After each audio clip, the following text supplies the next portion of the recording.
The Red Hook. At first you would have thought it was named after some supervillain in a comic during the Cold War, when actually it's named after an area of Brooklyn in New York City, and this is one of Milk and Honey's classical cocktails. The ingredient lineup: we've gone with Rittenhouse Rye Whiskey, which always sounds like a character in an American college film.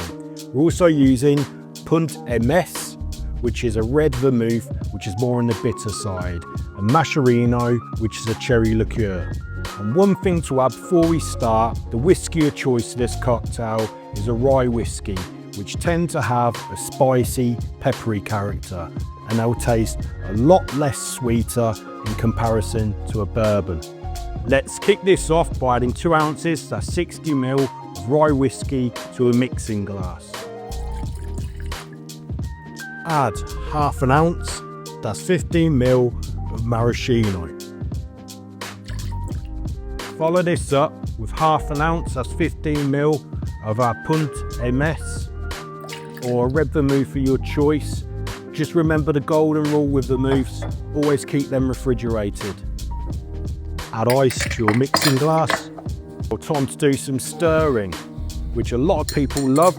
I don't mind doing it, and it can be quite therapeutic, but I do tend to be a bit like a bull in a china shop.